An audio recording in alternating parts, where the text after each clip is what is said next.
Watch a lot of sports. I watch a lot of politics. I'm a news junkie, and I tell you what's bringing me so much joy and so much pain are the Republican debates. I can't stop watching the Republican debates. Let me break this down. How I watch the Republican debates. They usually start around 6 o'clock out here. I start drinking around 3. I have multiple gin and tonics, and then I start pacing in front of the television when it starts, and I go, no! Why would you ever say that? We're all gonna die. That's how I start watching the debates. And here's the thing, this last debate, I was super bummed out that Carly was on the undercard, because I'm obsessed with her. Here's the thing, as a woman, when you're watching the Republican debates, right? You want to see women up there. Like, you want to see, I want to see women presidents forever. I want equal opportunities for women. I want 10 times more opportunities for women. I want them to have equal pay. I support women so much, I date them. You won't find a woman more supportive than I want to hold them. I want to braid their hair till they lose consciousness. I love them.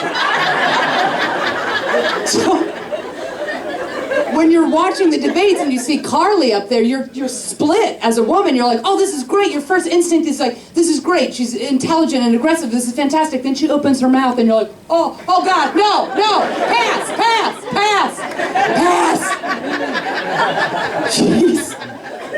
She's terrified. She's so angry. Her face is just pulled back in anger.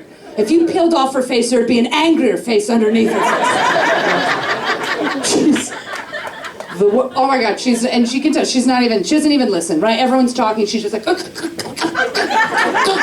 ready to buzz in with her bullshit. I don't even know half her policy because she just screams. Her policy is screaming. A couple debates ago, she goes, if I'm in the Oval Office, I'm making 2 phone calls. You're like, your volume is fucking insane. She's like, the first phone call is to Bibi Netanyahu and let him know that we're got Israel. I was like, I didn't get any of it. The second phone call is to the Supreme Leader of Iran. He's not going to pick up your call. We need to know where the nukes are on the blueprint. Never going to happen. No. And then she switches gears like they all do to the military. Now, we all support the military, but when they start talking about the military, you're like, okay, now I'm going to need 7 more beers immediately, because then it gets super scary. She's like, everyone needs to know that America has the world's best military. Then I'm like, here we go, we're going to die. And and then she started listing specifically what the military needs. Like, any of us know what she's talking about. She's like, literally, she goes, we need 56 Marine brigades. We need approximately 38 Army battalions. We need 300 to 320 naval warships. I was like, where are you getting these numbers? Then I was like, all right, you started it, Carly, blow it out, right? Just keep going. We need 120 kayakers with blow darts on the South China Sea. We need 50 hot air balloons with grenades ready to go. We need a wall around Manhattan to keep in the queers. We need 6 mini nukes in my purse in case I get into a pickle.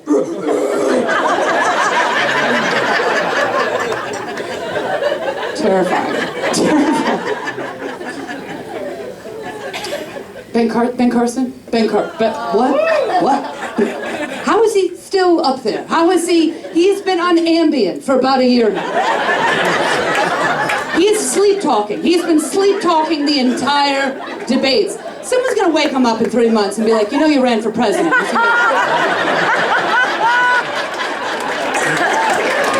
Really? No shit.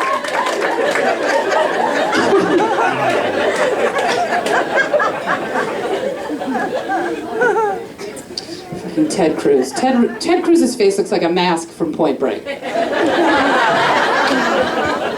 Can you imagine if he was president, there'd be like a nuke situation. He'd be like, like, President Cruz, you have 10 seconds to make this decision. Hold on, everybody take a knee. Dear Lord. And then we all die. He's the worst. He's the worst. Yeah, you can only watch that for so much, and you're just like, okay, I gotta stop. But I can't. There needs to be, here's the thing, here's a new thought, it might not work, but there needs to be just so, like, Taiwan elected first female president, like, there needs to be more, and I'm not just saying because it's a Hillary, obviously, hopefully, like, oh God, I hope.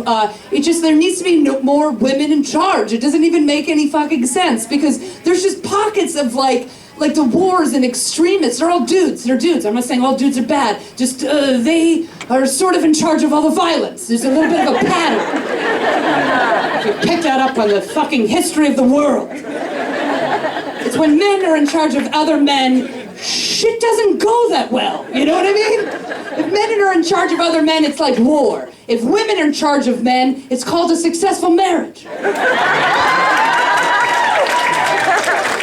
More ladies. More ladies. Thought about that in the car. Thank God I said it out loud.